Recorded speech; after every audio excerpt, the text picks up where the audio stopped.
What we didn't have, and we would go to Champaign sometimes to go to the mall there, and they had was a Sam Goody. Oh man. I mean, we had plenty of other places to buy CDs from giant retail, but still, there's something about a Sam Goody in 2003. Yeah.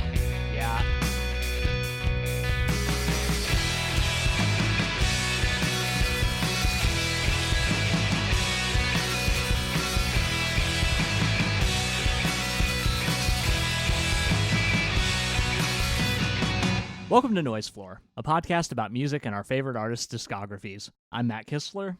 And I'm Troy Sennett.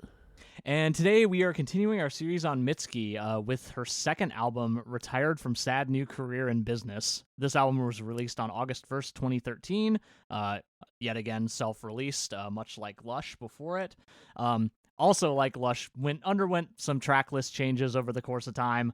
This is the first album produced by now longtime Mitski collaborator Patrick Hyland, who is credited on this album as mostly a recording engineer, mixing engineer, mastering engineer, but ostensibly did produce the album. And also kind of marks a shift in the amount of resources dedicated to making the album. This album features a lot of orchestral moments, pulls in many people on many instruments. Mitski refers to it as in an interview as an impossible album insofar that it seems like it shouldn't have been able to happen at the scale that it did. But yeah, Troy, I know neither of us really have like deep history with this album, but how did you find this one? I found this album really fascinating, both as a follow-up to Lush and as an album in general. It is, like you mentioned, it is a huge increase in sort of scale and scope, even though it's still relatively short. It's only 9 songs, but every song has a lot going on in it, from the full orchestra to like just more incredible performances to this. There's like a visual album aspect to this, and I think I like it more than Lush, and I already liked Lush quite a bit. But I feel like you can feel so much of Mitski's growth as a writer and as an arranger and as a performer on this record, along with this idea that I find really potent about it, that it's just such an album about being on the cusp. Like it is textually at the very end of the record especially, but in general is about the end of college and this, what is the next phase of your life look like, and anticipating both in positive and negative ways, the excitement and the anxiety of the future, love, success, or, that our generation might be doomed entirely. Like it's all of that stuff is wrapped up in this record in really interesting ways. Yeah, it definitely is. This album speaks to me in ways I could not have possibly anticipated, except for the fact that Class of 2013 is a longtime favorite of mine. Not specifically this version, but we'll talk about that later. I had not really listened to this all the way through in a while. I had checked it out previously. It's not fully new to me like Lush was. I'm a huge fan of a lot of the songs on here, but especially Strawberry Blonde, which is an incredibly catchy song. But yeah, the whole thing just like that feeling of being on the cusp, like despite being pretty much an entire lifetime out of it at this point, for me, still speaks to me very, very deeply in a very, very fundamental way. Well, I mean, and I feel like this is true for me, and probably I suspect it's true of you too, that like there's a little bit of you that still feels like it lives in that feeling. You know what I mean? Yeah. Like, oh yeah. I feel like we, despite having, professional jobs and long-term committed relationships and things like that, I feel like we're both, in our 30s and playing in punk bands, and like there's a little bit of us that still like hasn't entirely grown up, and sure. in like good ways, and sometimes that feel like that bites me a little bit, but it's it's interesting that I feel that so strongly when I listen to this album, because even in like some of the interviews, Mitski is like, what does she say? I was a sad and angsty teenager, so I made a sad and angsty first album. But for the second album, I told myself, all right, you're a grown up now. Quit your bitching and get down to business. But like, I think even with that idea behind writing these songs, like that is not a thing you can just switch on and off. And like Class of 2013, I think very much acknowledges that. Oh yeah, it definitely does. Like you can you can fight against it all you want, but it's going to come back at some point in some form. Right. Yeah. And like, obviously, and it's interesting to hear this similarly to Lush. I think like it's interesting to hear this record and try to think about it from the perspective of like this person was not a professional, famous, well-known artist yet. Like, that this is in some ways like could just be any college kids. I mean, not really, because it's so well Right. well made, but like, you know what I mean? Like it's a college like thesis project. It is trying to look at it from the perspective of this is a classmate or a peer or whatever who is extremely talented, and not like, oh, this is the first record or the second record from someone that I encountered when she was already huge. I don't know what I'm trying to say, but there's something there. It's one of those like sort of uncanny things you think about when you're listening to a record like this, and just trying to imagine hearing it at the time. Yeah, well, like that's the thing is like you imagine like being in college with a person like Mitski, and like obviously I would imagine that. Well, I think it's just kind of a fact that a lot of people recognized how talented she was at the time, and like obviously you have no idea where that's going to go, because God knows talent only gets you so far, especially in a place like New York. But like, yeah, we have the specific lens of being at a point where Mitski is absolutely fucking huge. Mitski is huger than she was when I first like encountered her, and I thought she was huge then. Like, it was absolutely wild to see. I think I mentioned this last episode, but I saw her play at Pitchfork on the like kind of tiny side stage not long after Puberty 2 came out, and then like just a few years later, around the time of Laurel Hell, headlining to a absolutely full Union Park, and then like when The Land came out, The Land is Inhospitable and So Are We came out, like selling out multiple nights at the Auditorium Theater. Like, I couldn't have fathomed how huge she would become. Yeah, that's crazy. Yeah, it's absolutely nuts. But I mean, the other thing, I think it kind of goes without saying, but like this album was approached more as an album, like insofar that like there was a vision for like a unit. It wasn't like, we mentioned with Lush, Mitski came with Pearl Diver and a few songs, and then like just kind of wrote more songs as they went along. This was just kind of like all right, I've got this collection of songs. These are the ways in which I want to, expand upon them in terms of arrangement and whatnot. Let's do this. And written not with the intention of playing them live or touring at all. Yes, exactly. Yeah. Which is like, yeah, like, and like, that's something that she sort of swings back from after this record. But yeah, these were, I mean, most of these songs were not played live ever, or very rarely. Yeah, right. And the ones that do eventually get played live like get kind of stripped back to like just a guitar, and like I think that's super cool. Like we've kind of talked about like the mark of a like really good song occasionally being like you hear it reduced down to like its barest form and it's still a really good song, and I think that's the case with pretty much every Mitski song, honestly. Yeah, you can imagine them on just a piano or just a guitar very easily. Exactly, yeah. Yeah. And then there's also the visual album aspect, where she seems like intended from the beginning for every song on this album to have a music video, and it seems like she works with a couple different directors who I assume are also like film students at SUNY Purchase, would be my guess. That's what I got from what I was reading about it. And she's like, one of them's animated, but most of them are these very like almost stereotypically student film artsy pieces, to the point where they're kind of funny to watch. They're like well made enough for what they are, but I think even she talks about the wanting to have done more with the video album aspect. Yeah, and she kind of mentioned that it was interesting to me that the reasoning behind that wasn't necessarily that like it was part of this grand artistic vision. It was just that like, well, people don't listen to albums anymore, so I gotta find a hook. People watch YouTube. People watch YouTube. Yeah, exactly. It's 20. I mean, I think that's smart. I think it's very smart. This is one of the many times that we found an artist utilizing the current state of the internet in their favor, I think.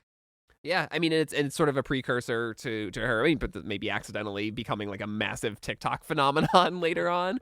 Yeah. Just kind of being where the people are and being, you know, sort of to be able to meet that moment from a marketing perspective is cool. I don't think that the visual, you know, I assume that the gazillions of views on these videos came much later. Like, are a couple of them like unlisted or something? Some of them have like 500 views. So some of them got, I think, unposted and then reposted. Because Okay. like the playlist I made, I was like, oh, why can I only find like 7 of these songs, like going all the way back in Mitski's like channel history? And it's because like I guess some got taken down and reposted, like maybe they got like a visual remaster or like there was a problem that was fixed. Yeah. But anyway, yeah, I think that's more what it is, or maybe some of the older ones just aren't as watched. Sure. Because I'm gonna be real with you, I didn't know until I read that interview with her that there was a visual album. Yeah. But yeah, kind of to your point, I did find that a lot of those they felt more like tone pieces than like music videos. Yeah, what's the one? What is the Strawberry Blonde one that's just like a hand out of a car window for 3 minutes? I believe it is, yeah. The other one that stuck out to me was the one where it's a woman smoking a cigarette against a like blank wall, and then it zooms out to Mitski filming the woman smoking a cigarette against a. That was my like, favorite one. That was that was so. I kind cool. of love that one. Yeah, it's so dope. Maybe that's what's sticking out to me about the music videos is that like that's the level of like, oh, there's something interesting here, but it's clearly not like going to be you know, a mega hit type of thing that I expect from like a student project, whereas the album is not that. The album is like clearly the work of someone who you know has mega talent. Yeah, absolutely. Or No really question. multiple people who do. Like the orchestra performance is great. Everything about it is great. But yeah, I mean, I feel like do you want to get into the songs, or do you have anything else to say about the album in general before we do? Nah, let's get into it. All right. This album starts off with Goodbye, My Danish Sweetheart, which feels almost has like a math rock influence on the intro with this like triplet guitar part that sort of plays through most of the song. And then when the orchestra and drums hit, it's just like, this song knocked me out. It's so good. It's so wild. Yeah, like there's the like synth and guitar intro that like, you know, it like gives me like kind of St. Vincent vibes. Like I specifically am thinking of the first track off of Marry Me that like has a like, it's not the same sound, but it's like a very similar vibe, like just kind of this bouncy situation. And then yeah, we get into these polyrhythms, and then like the orchestra comes in, and like when we hit the chorus, or the pre-chorus, I guess, it feels like almost Baroque in a way. Like it's just an absolutely insane opening track. I totally love it. I mean, not that like there are rules, but like it feels like if Lush set out like the template for what a Mitski album is, this just sweeps it away entirely. And Absolutely, it literally yeah. like multiple times in the song I was like, oh, I did not realize that she even like knowing her later work, I was like, I didn't realize she had something like this in her. This is such a cool song. It's sort of like a breakup song, but also like about the hope that it won't really be that bitter of a breakup. There's like kind of a wistfulness to it, especially in the chorus. Like, and also there's this the sort of regret in it. Like you can tell them what you saw in me and not how I turned out to be. I think that's a really good line. Yeah, that ending line of that chorus is really, really great. Like that is a thing that like you're definitely not thinking about that in the moment of a breakup, but like on reflection, it's like, you know what, there was good stuff, and I hope they recognize that. Yeah. Yeah, like you said, there's kind of a wistfulness to it that I really do enjoy, and like that almost ominous positivity there like really makes this stand out in terms of like songs of this ilk that, you know, we've definitely discussed before. Yeah. You said this was not the opening track on the original release of the album, or on... No, I believe this was the opening track on the original release. There was a re-release later that had a slightly different track list, and I'm going to try to find it now because I did not link it in our show notes. Yeah, no. So there was a re-release that had the bonus tracks that we'll talk about a little later, the solo piano square and Shame. Oh, I see how it's shuffled around. Yeah, this song still opens, but then Shame, then because Dream it goes- like okay, really yeah. shakes things up. Okay. Except for, I think it's just Yeah, it's quite literally just the open and closer. Yeah. Yeah. But yeah, anything else on Goodbye My Danish Sweetheart? No, I think we can move on to Square. All right, so yeah, Square is next up. This is like largely a winds and strings song, kind of featuring the orchestral arrangement. With this has these kind of incredible swells as the song goes on. I really like this as as a lyrical writing piece. There's lines like "I tried to eat like your girlfriend." It's just a striking image. Oh my god, yeah. Yeah, and this idea of like I wondered what space I would take in the order you kept is such a I don't know, that line speaks to me. Yeah, I definitely had both those written down. I also really like the "God's very simple and love shouldn't burn." That's just it's a heavy hitter right there. Yeah, and it's sort of the way that the chorus changes perspective a little bit each time. Yeah, yeah, because in the second one, it's or I guess in the last one we changed to "Love doesn't burn" at the end there. Yeah. Yeah, and there's like the maybe, and I would have offered you all that you yearn for, and then it changes to maybe you'd offered me all that I yearn for. It's just those little subtle changes that make you kind of rethink the chorus each time. I think it's good. It's always good writing. Yeah, and like other songs on this record, we have this like really great build that happens in the third verse, and then everything kind of drops. And I think it's just piano and voice during the bridge there. And then builds back up. It's so good. This is all like so well put together. Yeah, and I think the shapes are kind of like a recurring theme throughout this record too. Yeah. Which I think of sort of tied to the idea of trying to figure out what your life is going to be, where you're going to fit, which is like we talked about, it's kind of all over this album. And so I think of like the square, the circle, the Humpty Dumpty thing is like all kind of fits into that. Yeah, definitely. Next up is Strawberry Blonde, a song that we mentioned a bit earlier. This is another one where I was like, oh, like, does Mitski ever do this again? This sort of like almost like folk pop, like acoustic guitar driven song. I love this, but it sounds like nothing else on either of these two albums we've gone through so far. Yeah, no, and I'm gonna be real with you. I don't know that it ever happens again. At least not quite to this degree. Like, this is a very, very singular song in her discography, and I might be proven wrong later because I haven't listened to some of these albums in a while, which is part of the reason I wanted to do this series. This is the song that blew up on TikTok at one point. I guess it was like in the cottagecore corner of TikTok. Oh, sure. Back in 2020. Okay. Post folklore. Yeah. Oh God, yeah. God, I didn't even contextualize it like that. Of course, that's what it was. Yeah, no, I mean, but also the song is weirdly positive for a Mitski song. It is just so upbeat. Kind of a pure love song. You get stuff. I mean, what's the "I love everybody because I love you" is just like not a lyric that would fit in any other Mitski song. All I ever wanted was a life in your shape. To call back to kind of the some of the ideas of Square makes sense coming right after that. Yeah. Like, I don't know. No, go ahead. Sorry. Oh, I was gonna say, it's just like this was just not a mode that any other Mitski song goes to, or like a mood that it puts me in. It's like I just want. It makes me. It's so like bubbly almost. It is straight up whimsical. Like, that's the only word I can think of to describe it. Like, everything about it like lends to its whimsy. Like, we've got these big claps in there.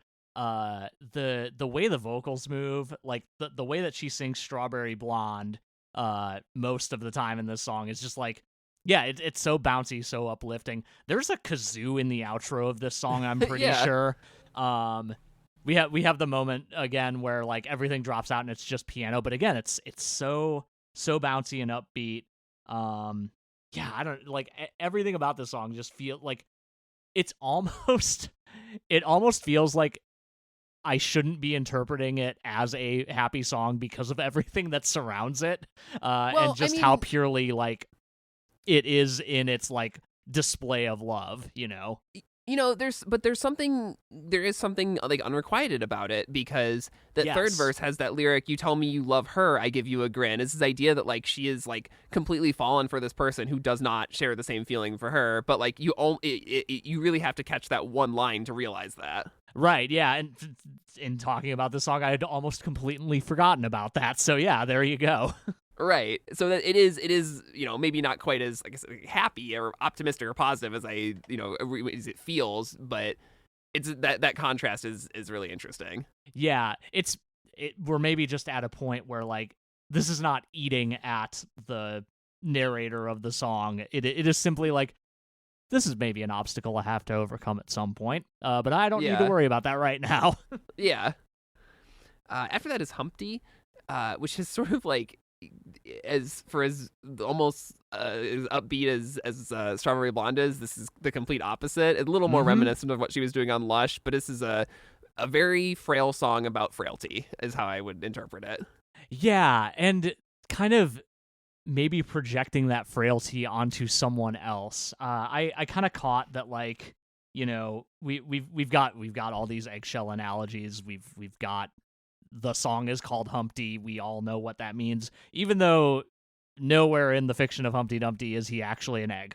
Just putting that That's out like a there. thing that got projected onto it later by like artwork or something. Something like that. Yeah, it was like just whatever canonical first illustration happened. Humpty Dumpty was an Eggman, and now he is an Eggman forevermore. Okay.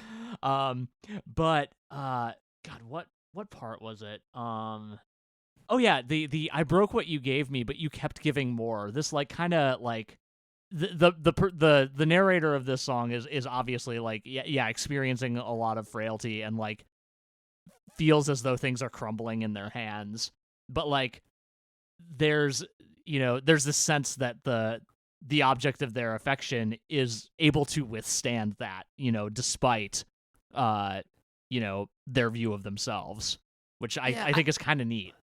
I kind of tie that to something that we'll get to later in because dreaming costs money, which is Yeah. this idea that like you have been given like your family or whatever has given you certain opportunities, and you want to do something different than what your family expects of you or what other people expect of you, and it's this feeling that you think you're letting everyone down by trying to do something that you want to that is for you. Yeah, definitely. And it's, I mean, and that fits, right perfectly into the, like, I'm at the end of college. Should I go and be a professional musician, or should I retire from SAD and work at an office? Yeah, right. Exactly.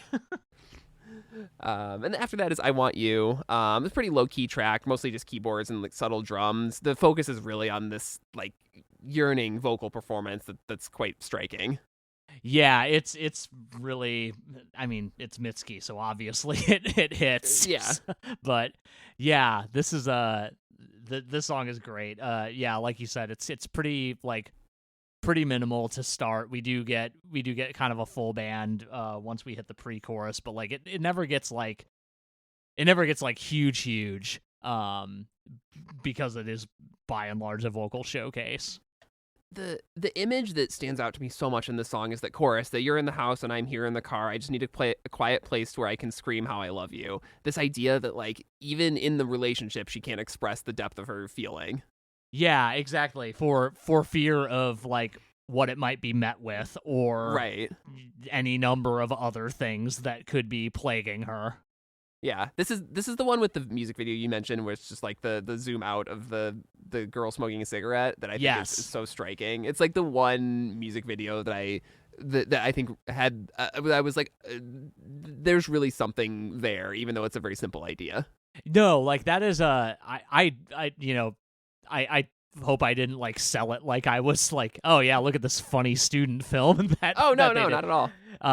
Yeah, no, like that is that's one of those things where like I watch that and I'm like, that is, yeah, it's so simple, but I never would have thought of that, and like I will remember that probably for the rest of my life. Straight up. But yeah, this song on its own, even independent of that, is just incredible. I love the drums in that last chorus. Yeah, those are intense.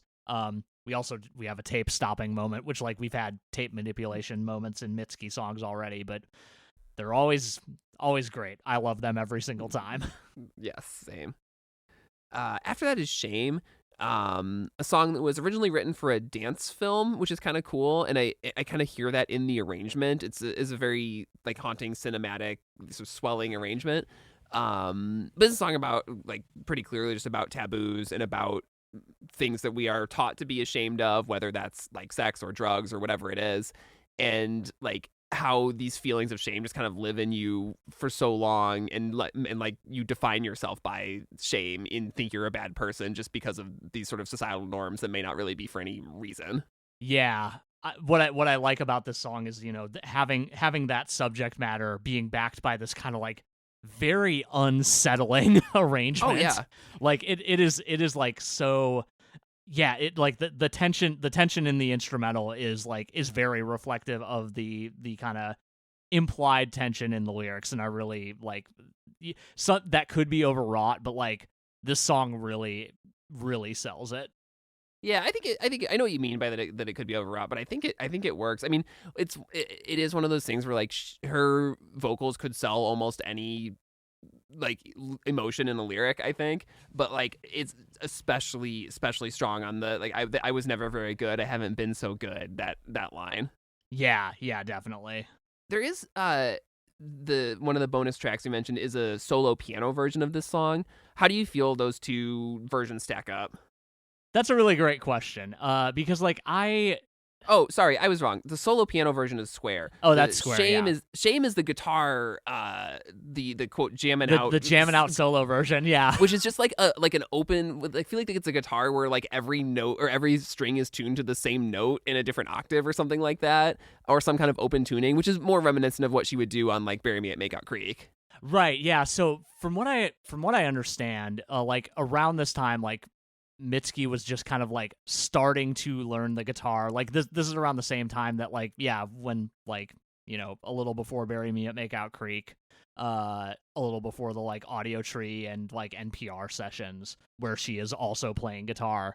And like I think she mentions in interviews, and I haven't gone that deep into those interviews again, so I might be misquoting a little bit. But like that was kind of her like her hack for like I only sort of know how to play this instrument, but I also know how to manipulate this instrument to make it do what I need it to do, which I think is really, really neat, and I think it does work pretty well on this arrangement of Shame. Yeah, and like I said, I think the orchestral arrangement is the one I prefer of those two, but it's cool to hear a different interpretation of it. Definitely, yeah. I don't think it outshines the original by any means, but it's definitely like a very cool alternate version. I do feel like it feels so good, like hits even harder in that version than it does on the original. Yeah. Next up is Because Dreaming Costs Money, My Dear, which is largely a piano and vocal solo piece with this beautiful, beautiful trumpet part that comes in after the first chorus. Oh my God, yeah. I kind of, this one is, we talked about this on the first record too, but like it's interesting that this track list got rearranged later. But I feel like these last three songs are once again kind of like a suite that thematically really work well together. But this one specifically is about from the family's perspective of their daughter is pursuing this dream that does not align with what they had envisioned, and accepting that they might struggle, that because this is like it seems to be referencing like this idea that like more of a traditional your children will provide for you in old age or whatever it is, and knowing that they might struggle if their children can't provide for them, and but also like wanting their child to pursue their dream. It's this, I don't know, it reminded me of the format a little bit in the way that she writes about whether this is really her family or just a family. Yeah, definitely. This song hits very hard for obvious reasons. But like, yeah, it's such a bittersweet song. Like, I don't want to overuse that term here, but like it is pretty much textbook that. This is a fitting place to use that term. Definitely, yeah. One thing I love about this song is that last chorus. Just like it's a straight up choir piece. Like we just go all in on it being a choir backed orchestral situation, which I think is very, very fitting for a song that is about what it's about. Yeah, I don't know. I find this one very striking. It like I both understand why it was moved up in the track list later, because I think it is my second favorite song on the album, maybe third favorite. It is a highlight. Yeah. Oh yeah. But yeah, I think it just having it here, it just really worked, especially going into Circle. which is this very like tense, disconcerting song about cheating on someone and being like stared at by businessmen as she's walking home, this image that she's played with before. And like I don't know, these two different kinds of tension in these songs back to back, I think is so effective. Yeah, like this one, this one again, like you can feel the tension in the instrumental, like the kind of droning strings and the piano acting against each other, like really puts you in a place, even if you're not like 100% paying attention to the lyrics, and then you're really extra put in a place once you are. One of the lyrics that stood out the most to me on this one is the you told me once you were happy to have me, but I never gave me away. That's like that feels like a pivotal moment in the song pretty early on. Yeah, this like sort of protective instinct that you can't fully commit to someone because you've been hurt before, or or whether it's the shame that she talks about in a previous song or whatever it is that's causing that. Yeah, that's a very like visceral emotion there. Yeah, I don't know. Like this song is just again, like you said, these last three songs feel so of a piece and like are all, individually effective, but like as a collection, like kind of take it to that next level. Yeah, and that culminates with Class of 2013, which is, I mean, to me, pretty clearly the best song on the album. Yeah. I guess one thing I want to say about Circle is that it had never been played live until this year, at least according to Setlist FM, but now it seems like it's been a staple on her current tour. Oh my god, that's wild. I didn't know that. I was looking up the song, the setlist stats this morning, and this was. I mean, it's certainly possible that she'd played it live earlier, before her sets were well documented. But this is the first in the last, certainly decade, that it's been played live. That rules. Man, I hope she comes here soon. Yeah, she doesn't have a Chicago show announced. No. Riot Fest, maybe. That would be insane, and I would love it. Yeah, that'd be sick.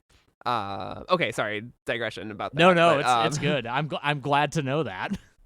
But yeah, so Class of 2013 is my favorite song on this record. I think it's kind of the enduring piece from it. Just it's one that she kind of kept playing later on.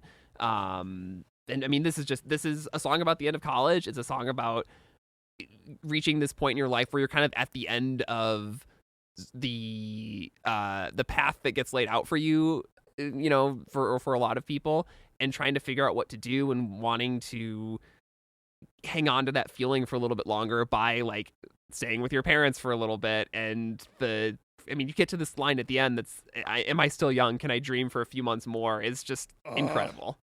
God. It hurts every single time. Yep. I love this song so fucking much. It is so.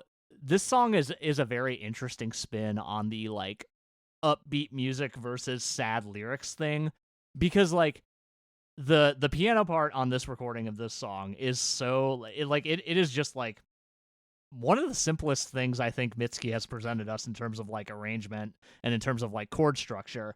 But it's like kind of bouncy and upbeat, but then like you have the lyrics presented as they are, and like also the vocal delivery is just so pained. Like it is just you can tell that like this is not the song. Yeah, this is not the song you want to be singing right now, but that's where you are in life. I could say a million things about this song, and like even independent of the context of like leaving college and then like figuring out things from there, like this, I feel like I've had this feeling crop up like many times over the course of my life. Just anytime like I hit a like I don't really know what to do and I don't really know who to talk to about it, and like I feel adrift. Like this is definitely a feeling adrift song, and like trying to find an anchor in the form of family, in the form of really anything familiar, but in this case specifically, moving back in with your parents for a little bit. Yeah. Did you live at home after college? I did for a couple of years. Yeah, I didn't move to Chicago until 2013. Okay. I graduated in 2010. So this song is not at all relatable. I was 3 years earlier. But yeah, I mean, to me, like I feel all the this is, I mean, so much of this idea where I said I feel like this album is about being on the cusp. It's like the inevitability. It's like, you do have to get to the next phase of life eventually. Yeah. And but yeah, I mean, it just so well captures this idea of, like you said, being adrift, being stuck, being not quite, being like, feeling this anxiety about the inevitable, but also not knowing what you're going to do with it. Yeah, it's a great song. Yeah, that's all I've got to say. Great song, Yeah. banger closer. The tiny desk session of this is so good, with her just like screaming into the guitar pickups at the end of the song is awesome. One of you said that these are iconic performances in our show notes, and I agree. Yeah, like it was I'm gonna say this, and I feel like I'm gonna regret it immediately. I was almost disappointed when I listened to the recording of this song for the first time, because I had not listened to this album prior to seeing those sessions. And I kind of, for some reason, assumed that like that was how the original song was arranged, and I was like, what's this bouncy piano part? What the fuck? But I really think that like I've come around on this, obviously. But like those two like performances are kind of like the canonical versions in my head. Especially the Audio Tree one, just like because she like strums the guitar once, sets it down on the stand and just lets it ring. Yeah, lets it ring as long as it will go, and like it's once it starts feeding back, just like kind of smacks it a little bit, and then yeah, like much like on the Tiny Desk performance, like takes the mic down to the guitar pickups and screams into both of them simultaneously. It's so great. Again, a great song in multiple forms, because it is just a great song at its base. Yeah. That's the album. There's one I guess split EP or collaborative EP that she put out around the same time with an artist named M. Roosevelt that has a song called Ego, and then a cover called Night Call. Did you check these out? I did. I kind of love this collab EP. Yeah, it's really good. Yeah, like we haven't had like kind of rock band Mitski aside from New City on Lush. And I think Ego kind of like shows like how well that works. Yeah, and it's like a denser indie rock style as opposed to the almost like jazzy rock arrangement of Brand New City. Yeah, exactly. I wrote down that this song gets borderline psychedelic, but in a cool way. Yeah. But yeah, no, I think that's rad. I was like, why does Night Call sound so familiar? And it's because it's the song from like the opening scene of Drive. Oh, okay. I didn't make that connection. Yeah, well, that's the thing is I have not seen Drive. I'm aware really? of what this scene is. Yeah, weird, Quite right? good. Yeah, no, so I've heard. That's just one of those ones that slipped me by, and I haven't found the opportunity to watch it. But like, yeah, if you listen to the original and this back to back, like it's recognizable because like the chord forms are the same and the vocal melody is the same, but like on the original, like the vocals are buried in vocoder and it's like way more synth driven, and I think this is a really cool arrangement of it. Yeah, I agree. All right. Anything else?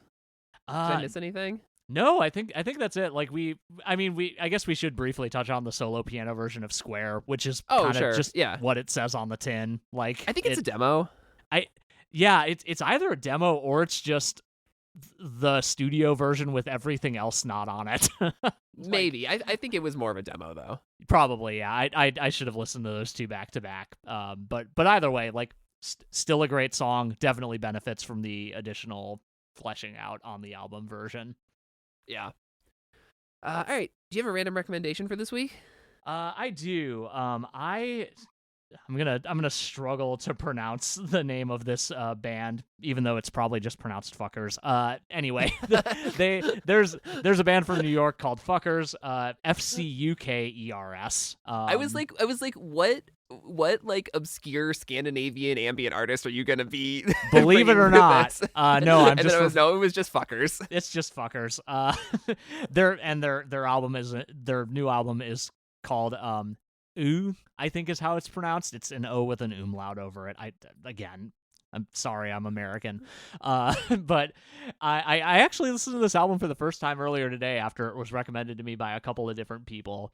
And it's like a really neat, like, kind of synthesis of a bunch of different, like, electronic genres, specifically, like, in the middle. And, like, it has, like, really heavy dub influence in its, like, middle, like, section, which I think is really neat.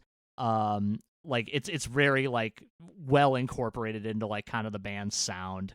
But yeah, I don't know, it's just a really fun album. Like, gets a little noisy at times, like very synth heavy, obviously, so very up my alley. But yeah, the new album from Fuckers, ooh, it's not very hard to search if you search for the band name, but maybe don't search for the album name. What you got? I am going to recommend the 2020 album Driver by Adult Mom. We just saw Adult Mom solo opening for the Format the other day. It was great. It was great. I think they're a genuinely spectacular band, especially on this album, which I think is really underappreciated, probably a bit forgotten, like a lot of 2020 releases are because of everything that was going on that year. Yeah. But just, it's incredible sort of indie folk, but with a little more of a indie pop bent. I don't know how to describe it, but it's really great songwriting, and just highly recommend checking that one out. Yeah, great album. I haven't listened to it in a while, but I'm gonna throw it on soon. Yeah, it's a good one.